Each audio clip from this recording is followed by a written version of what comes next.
50세의 한국인 남성 김태유는 노르웨이 북극의 외딴 마을에 우연히 발이 묶입니다. 그곳은 여성들만 사는 마을이었고 아이를 간절히 원하던 그녀들과 함께 충격적인 여정을 시작합니다. 영상을 시청하기 전 구독과 좋아요를 눌러주시면 큰 힘이 됩니다. 김태유는 한국에서 25년 가까이 직장 생활을 하며 치열한 도시 삶에 지쳐 있었습니다. 50세를 앞두고 그는 완전히 다른 삶을 체험하고 싶다는 결심을 합니다.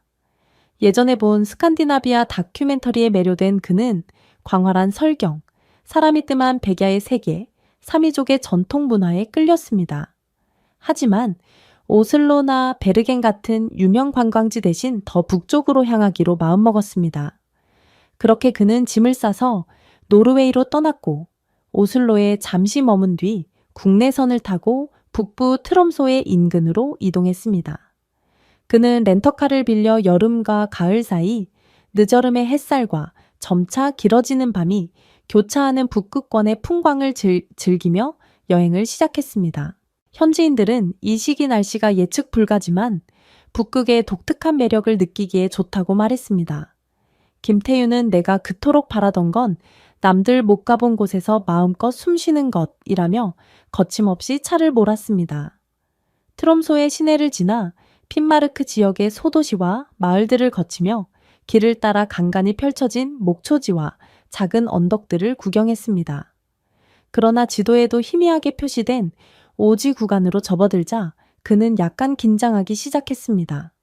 설마 겨울도 아닌데 길이 막히겠지 라고 생각했지만 북극의 날씨는 종종 예측 불가였습니다. 여행 10일째 되던 날 차가 예기치 못한 고장으로 멈춰섰습니다. 때마침 여름과 가을 사이 비바람이 몰아치던 순간 차창 밖에는 회색빛 바다와 낮은 구름, 듬성듬성 보이는 소나무와 자작나무뿐이었습니다. 도로 표지판은 낡고 모호했고 다급히 스마트폰을 꺼내봤지만 신호가 잡히지 않았습니다. 구조 요청이 어려운 상황에 그는 등골이 서늘해졌습니다. 다행히 길가를 조금 더 걸어가니 비크소에라는 오래된 표지판이 보였습니다.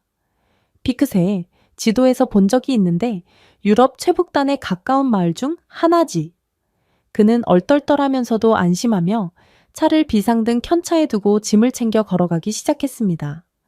바닷바람이 냉랭하게 불어 벌써 몸이 으슬했지만 한편으론 이곳에서 어떤 인연을 만날지에 대한 기대도 되살아났습니다. 약 20분쯤 걸으니 고만고만한 집들이 보이기 시작했습니다. 회색 지붕과 빨간 목조 건물들이 듬성듬성 모여있고 대부분 문이 닫혀 있었습니다. 인구가 매우 적은 마을인 듯 거리에서 사람을 찾기 힘들었습니다. 할 수 없이 한 건물 문을 두드리자 30대 초반으로 보이는 백인 여성이 문을 살짝 열고 의아한 눈으로 그를 쳐다봤습니다. 김태유는 서툰 영어로 한국에서 온 여행자이고 차가 고장나 곤란하다고 설명했습니다. 그녀는 놀란 기색이었지만 조금 기다리세요. 우리 마을 리더를 불러볼게요. 라며 문을 닫았습니다. 잠시 후 마을 회관처럼 보이는 건물로 안내된 그는 놀라운 광경을 마주했습니다. 약 15명의 여성들, 20대부터 50대까지 다양한 연령대였지만 남성은 단 한 명도 없었습니다. 이게 웬일이지? 모두 여성뿐이라니. 그는 내심 놀랐지만 차 고장 상황과 자신의 처지를 자세히 설명했습니다. 마을 리더인 45세 여성 마리아가 영어로 물었습니다. 무슨 이유로 여기까지 왔나요? 여행객을 본 지 꽤 오래됐어요. 김태유는 난처하게 웃으며 원래 북극권 근처를 자유롭게 다니려 했고 지도를 보며 오다 보니 이렇게 멀리 왔어요. 여기까지 올 줄 몰랐지만 차가 고장나는 바람에 어쩔 수 없었네요. 라고 답했습니다. 마리아는 잠시 생각하더니 고개를 끄덕였습니다. 비크소에는 워낙 외진 곳이라 정비소도 없고 당장 차를 수리할 방법이 마땅치 않아요. 일단 우리 마을에서 지내며 방법을 찾도록 해요. 일주일이나 더 걸릴 수도 있어요. 다른 여성들도 수근거리며 그를 받아들이자는 의견이 우세해 보였습니다. 우린 남성이 없는 지 오래됐지만 당신이 해코지할 사람 같진 않고 이 오지에서 그냥 내칠 수야 없지요. 대신 마을에 머무르는 동안 규칙을 지켜야 해요. 누군가는 우린 남자에게 상처받은 경험이 많아 다시는 남자를 들이지 않았던 거야 라고 중얼거렸습니다. 김태유는 그 한마디에서 묘한 의아함과 안쓰러움을 느꼈습니다. 그들은 그에게 작은 비노막을 내줬습니다. 겨울로 넘어가기 전이지만 이미 밤이면 기온이 상당히 떨어졌고 바닷바람이 세서 보온이 중요했습니다. 여성들은 침낭, 담요, 간단한 물품을 지원하며 뭐든 부족하면 말하세요. 대신 우리 마을에서 함께 일손을 도와야 해요 라고 했습니다. 그는 흔쾌히 수락했습니다. 저도 뭔가 기여해야겠지요. 이곳에서 무임승차는 하기 싫어요. 다음 날 아침 김태유는 마을을 둘러봤습니다. 비크소에는 유럽 최북단에 가까워 겨울이면 해가 거의 뜨지 않는 긴 어둠이, 여름이면 백야가 펼쳐지는 극단적인 환경으로 유명했습니다.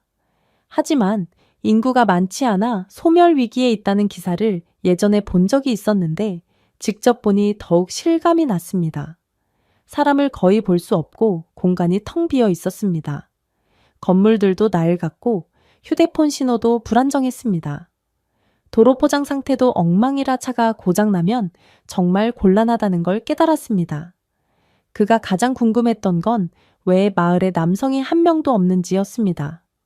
전날 마리아가 간략히 말하길 오래전 산업 구조가 바뀌며 젊은 남성들이 일자리를 찾아 떠났고 남은 남성들은 늙거나 병으로 사망했다고 했습니다. 남녀 모두 떠나긴 했지만 일부 여성들이 굳이 이곳을 지키겠다고 남았습니다. 그런데 남성이 없다 보니 출산이 이루어지지 않고 후손이 끊겼으며 외부와 단절된 채 시간이 흘렀다고 했습니다. 김태유는 이거 심각하구나. 인구가 없으면 조만간 마을이 사라지지 않겠어? 라고 생각했습니다. 며칠 지내보니 여성들은 자급자족 수준으로 작은 농사, 업, 수공업을 이어가고 있었습니다. 문제는 곧 닥칠 겨울을 대비해 땔감과 식량을 충분히 비축해야 했고 외부 지원이 거의 없으니 힘이 많이 들었습니다. 예전에 남성들이 했던 중노동을 지금은 여성들이 번갈아 해내니 극도로 피로가 쌓이는 상태였습니다. 김태유는 이곳 여성들이 성격도 강인했지만 남성의 힘이나 기술이 필요하다는 걸 내심 느끼고 있는 듯하다고 생각했습니다. 무엇보다 아이가 없다는 점이 문제였습니다. 20, 30대 여성 몇은 우리도 아이를 낳고 싶지만 방법이 없잖아요. 인공수정이나 정자기증을 받으려 해도 절차나 비용이 만만치 않고 남성이 정착하지 않으면 삶을 함께 꾸리긴 힘들어요. 라고 토로했습니다. 김태유는 마음이 짜해졌습니다. 그렇군요. 저도 예전에 가정을 이뤘었지만 아이 없이 살다가 이혼하거나 사별한 사람들을 주변에서 봐서 그 허전함이 뭔지 조금은 알아요. 라고 말했습니다. 여성들이 역시 당신도 사정이 있었군요. 라며 조심스럽게 묻자 그는 약간 쑥스러워하며 전 부인의 이야기를 스쳐 언급하고 지금은 완전 독신이라 자유롭게 여행 중이라고 밝혔습니다. 여성들은 점차 그에게 마음을 열었고 공동 식사나 회의에도 불렀습니다. 그들은 자원과 수입을 나누어 관리하며 협동조합 비슷하게 운영했지만 전문 경영의 개념은 부족했습니다. 김태윤은 한국에서 사업을 했던 경험이 있어요. 라며 좀 더 체계적으로 운영하면 좋겠다고 제안했습니다. 예컨대 관광 산업을 개발하면 어떨까? 비크소에는 지리적으로 너무나 북쪽이라 극지 체험 관광으로 가능성이 있어요. 오로라나 최북단을 체험하려는 관광객이 많거든요. 여름에도 백야 체험하러 오는 사람이 많고요. 여성들은 놀라며 그런 게 실제로 성과가 있을까? 라고 궁금해했습니다. 그는 자신있게 도전은 쉽지 않지만 전 세계 극지 여행 마니아들은 이런 곳을 아주 좋아해요. 일단 작은 게스트하우스나 체험 프로그램을 만들면 가능성이 있어요 라고 설명했습니다. 일부 젊은 여성들이 재밌겠는데요. 우리도 관여할래요. 외부와 연락해 인테리어를 개선하고 홈페이지도 만들면 관광객을 유치할 수 있죠 라고 했지만 우리가 영어를 잘하는 것도 아니고 자본도 없는데 라며 걱정했습니다. 김태유는 제가 일정 부분 투자할 수도 있고 온라인 홍보 노하우나 자금 조달을 같이 구해볼 수 있어요 라며 의욕을 보였습니다. 사실 그는 한국에서 어느 정도 자산을 축적하고 은퇴를 꿈꾸던 처지였으니 돈을 조금 들여 뭔가 해보는 것도 의미 있겠다 싶었습니다. 며칠간 회의 끝에 여성들은 만장일치로 우리 마을의 미래를 위해 관광 산업을 시도하자고 결론 내렸습니다. 성공이 보장되진 않지만 이대로는 방법이 없으니 해볼만 했습니다. 게다가 남성이 없으니 육체 노동이나 건축 기술 면에서 힘든 점이 많았는데 김태윤이 그 부분을 잘 이끌어줄 수 있지 않을까 하는 기대도 있었습니다. 이미 그가 고장난 집의 난방이나 문짝을 수리해주는 모습을 본 여성들은 역시 남자의 손이 필요하긴 하네 라고 여겼습니다. 협동조합 관광산업 프로젝트가 시작되며 마을은 분주해졌습니다. 김태윤이 리더가 된 건 아니지만 사실상 모든 여성들이 그의 의사를 존중했습니다.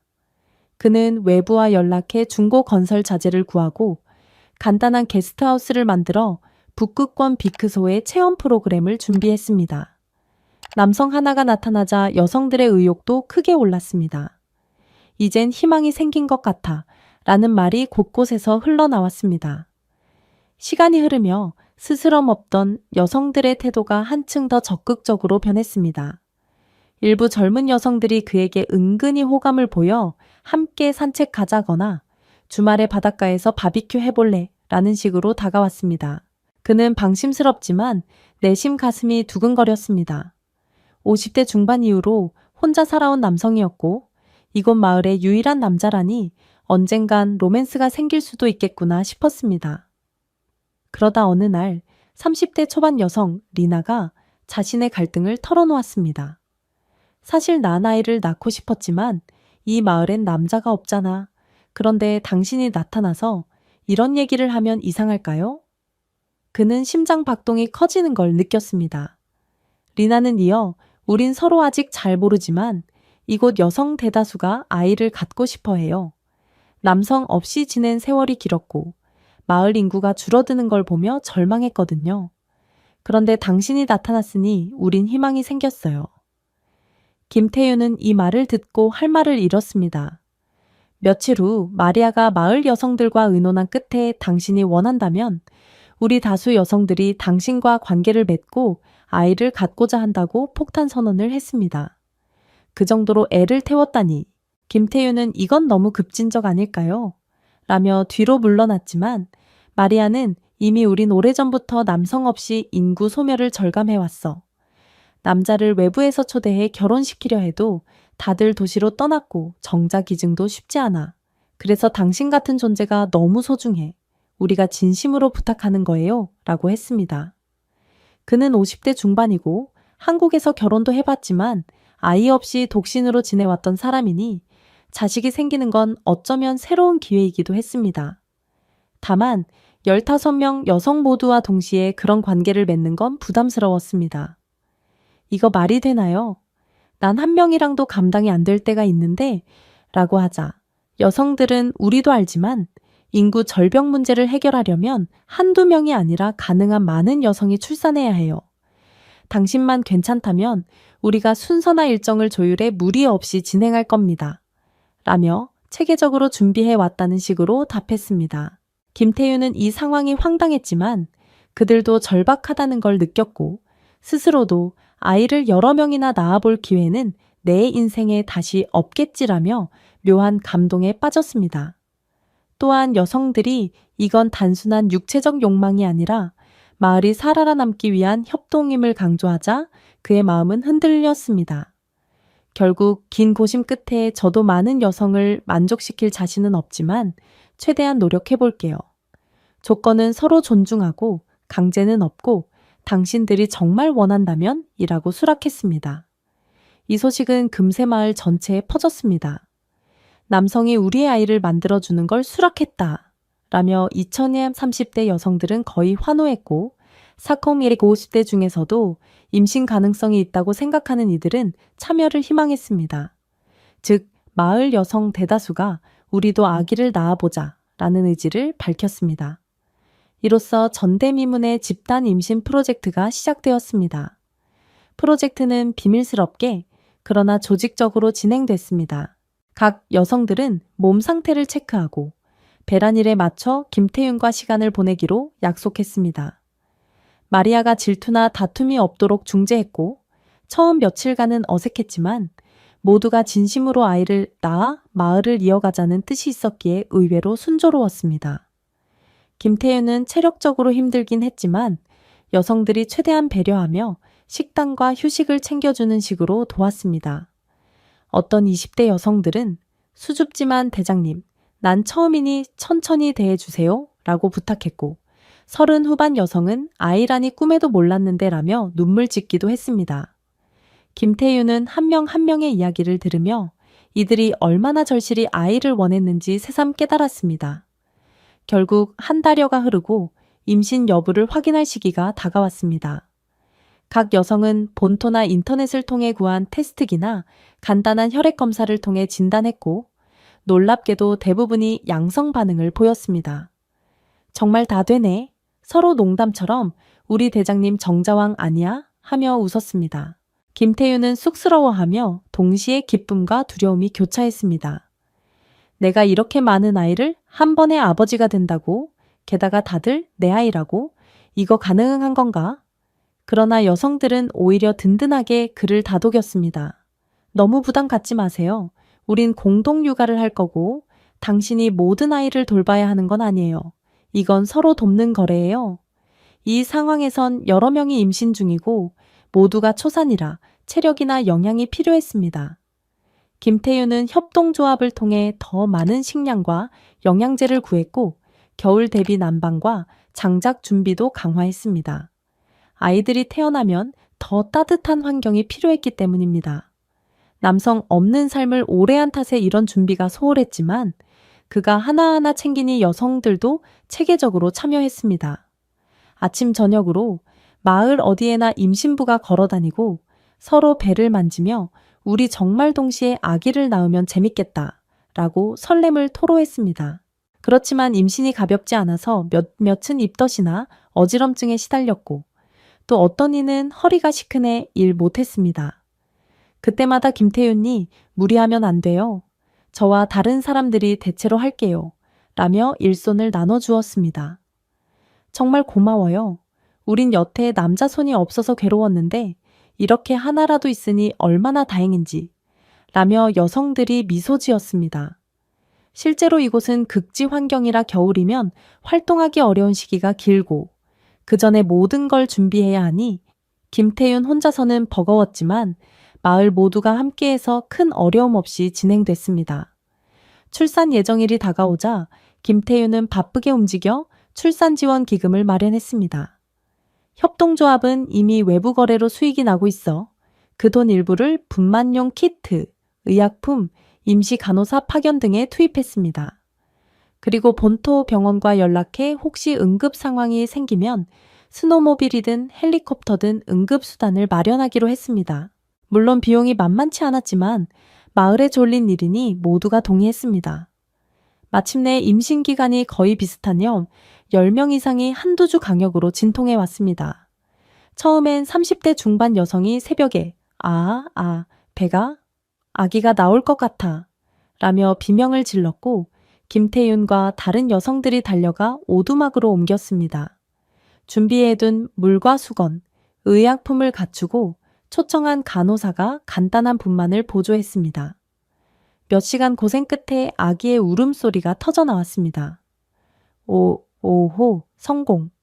모두가 환호했고 김태윤은 눈물을 흘리며 엄마가 된 여성을 끌어안았습니다. 그 뒤로 열흘 동안 다른 임신부들도 차례대로 진통을 겪어 아기를 출산했습니다. 하필 비슷한 날 겹친 케이스가 2번이나 있어 마을이 한바탕 소동이었습니다. 간호사님, 여기 출산이야. 또. 잠깐만, 일단 이분부터 마무리해야 해 하는 식으로 정신없었지만 큰 사고 없이 전원이 순산할 수 있었습니다.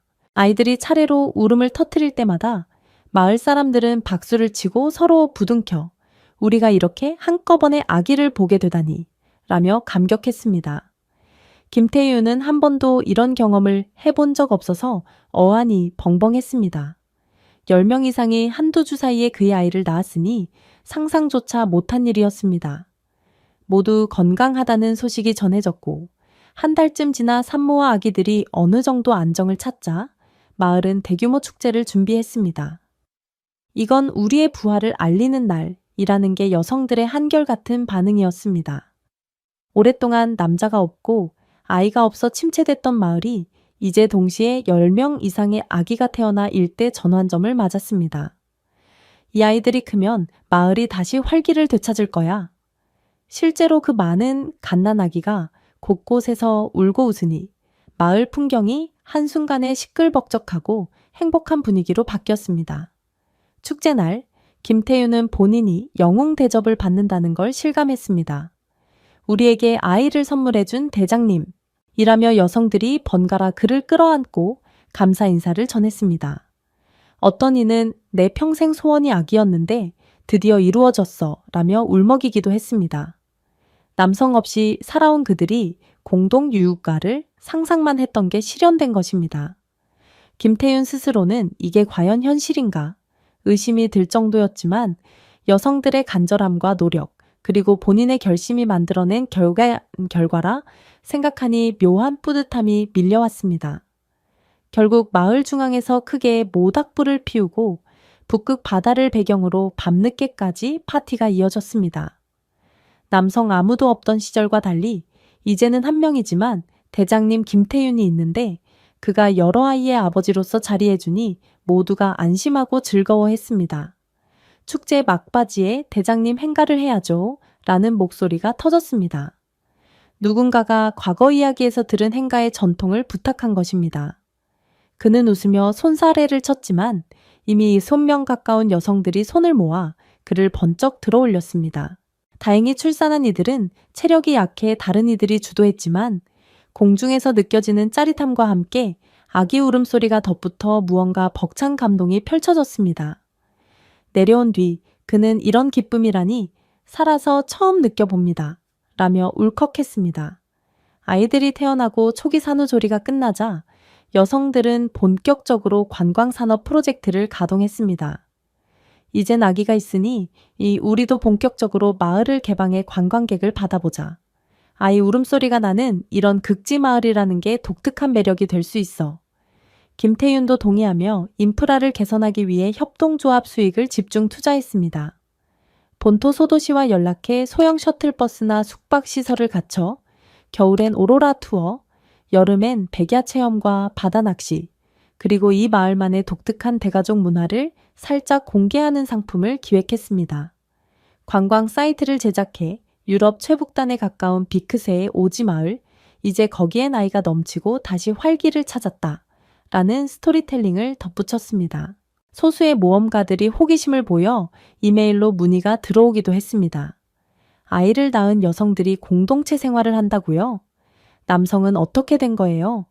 처럼 물어보면 한 남성이 정착해 이 마을을 재건했다 정도로만 대답했습니다. 너무 자세히 말하면 스캔들이 될까 우려해 큰 줄기만 전하는 시기였습니다. 조금씩 방문객이 늘어나자 확실히 수익이 올랐고 그 돈으로 마을이 더 편리해졌습니다. 난방과 수도, 시설이 안정되고 의료와 교육 자금을 배정해 간호사나 교사를 주기적으로 초빙했습니다. 아이들도 커갈수록 이 마을이 더는 옛날처럼 우울하고 폐쇄적인 곳이 아니었습니다. 우린 대가족이야. 모두가 함께 아이를 키우고 함께 미래를 만들어간다. 라는 자부심이 넘쳤습니다. 여행객들도 아이가 뛰어노는 풍경, 극한 자연 속에서 그들이 살아가는 모습을 보며 감탄했습니다. 정말 신기하네요. 남성 한 명으로 이렇게 다수 아이를 낳았다니? 라며 속으로 수군대기도 했지만 대체적으로는 비크쇠의 재탄생을 환영했습니다. 김태윤은 중년 나이에 생각지도 못한 수십 명의 아버지가 된 셈이라 육체적, 정신적 부담이 클 수 있었습니다.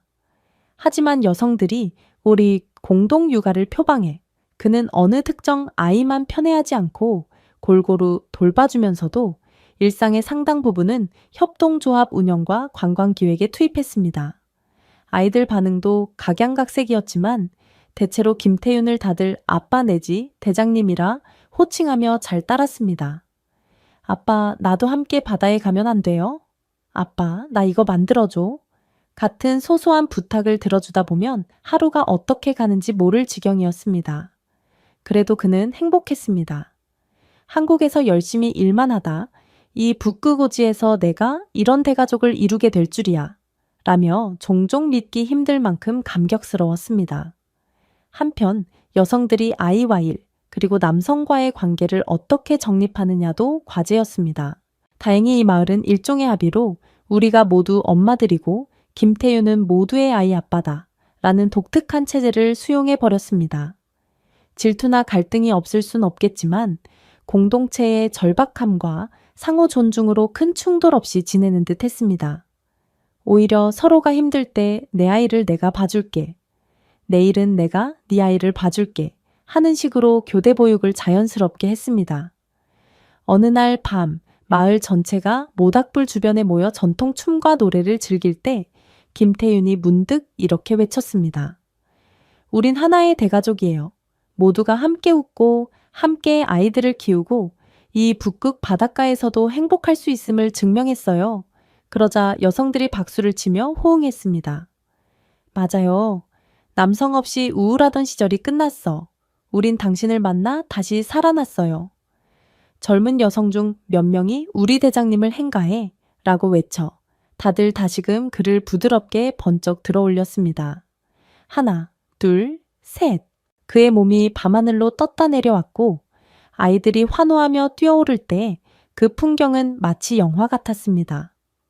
이후로도 몇 년간 마을은 계속 변화를 거듭했습니다. 이미 태어난 아이들이 커가며 또 다른 여성들이 나도 이제 임신을 해볼까 하며 뒤늦게 시도해 이세를 낳는 일도 생겼습니다. 김태윤은 내 체력이 감당될까? 라며 웃었지만 여성들이 그럼 우리가 최대한 배려해 주겠다고 해 결과적으로 2차, 3차 임신 러시도 벌어졌습니다. 물론 동시에 여러 명이 임신하지는 않았지만 꾸준히 아이가 태어나 총 인구가 이전의 2배, 3배까지 늘어났습니다. 마을 인구가 다시 늘어나 경제나 삶의 에너지도 풍부해졌습니다. 노르웨이 정부가 비크소에 인구가 다시 증가한다고 놀라워했을 정도였습니다. 관광 산업도 탄탄해졌습니다. 극지에서 대가족이 함께 살아가는 마을이라는 입소문이 번져 소수이긴 해도 확고한 매니아층이 찾아왔습니다. 겨울에는 오로라와 썰매 체험, 여름에는 백야와 바다 낚시, 그리고 가족 친화적인 분위기가 결합해 숙박과 체험 프로그램이 점차 각광받았습니다. 여행자 중 어떤 이들은 남성 한 명이 마을 여성들과 아이를 키운다는 이야기에 신기해하며 내부 사정을 캐묻기도 했지만 마을 측은 이건 우리의 공동 선택이니 사생활은 지켜달라 며 적절히 선을 그었습니다. 아이들이 초등학교 들어갈 나이 즈음에는 새로운 교사가 들어와 상주하거나 인근 도시와 스쿨버스를 연결하는 등 인프라가 한층 업그레이드 됐습니다. 김태윤은 이제 아이들이 중고등학교까지 갈 나이가 되면 더 큰 도시로 가야 하나 고민했지만 정부 차원에서 원격 교육이나 소규모 학교를 지원할 가능성이 있어 일단 계속 마을에 정주하며 성장시키기로 했습니다. 어떤 여성들은 본토에서 교육받아 교사 자격증을 취득해 마을 아이들을 직접 가르치는 길을 선택하기도 했습니다. 그렇게 5년, 10년이 흘렀습니다. 김태윤은 어느덧 60대 초반을 바라보는 나이가 됐지만 아이들은 10명, 20명 가까이로 늘어 제각기 뛰놀고 있었습니다. 여성들과 함께 만든 대가족 공동체는 전 세계 어디에도 없는 특별한 사례로 자리 잡았습니다. 언론이나 다큐멘터리가 가끔 찾아와 남성 한 명이 여성 수십 명과 아이들을 함께 꾸리는 마을이라던데 그게 말이 되냐? 라고 물어도 마을 사람들은 당당하게 우린 서로의 합의와 사랑으로 이루어진 공동체다. 외부가 뭘 아느냐? 이렇게 행복한데 라고 웃어넘겼습니다. 어느 날 저녁 김태윤이 해변 언덕에 올라 석양을 바라보고 있었습니다. 바다는 잔잔했고 멀리서 아이들이 까르르 웃으며 뛰어놀았습니다. 그중 제법 큰 아이가 아빠라 부르며 달려왔습니다. 이 이야기는 절박함 속에서 희망을 찾은 공동체의 기적을 보여준다. 외딴 마을의 부활과 사랑의 힘은 가슴을 울린다. 이 감동을 더 많은 이와 나누고 싶다. 부디 채널 구독과 좋아요로 응원해주세요. 여러분의 지지가 큰 힘이 됩니다.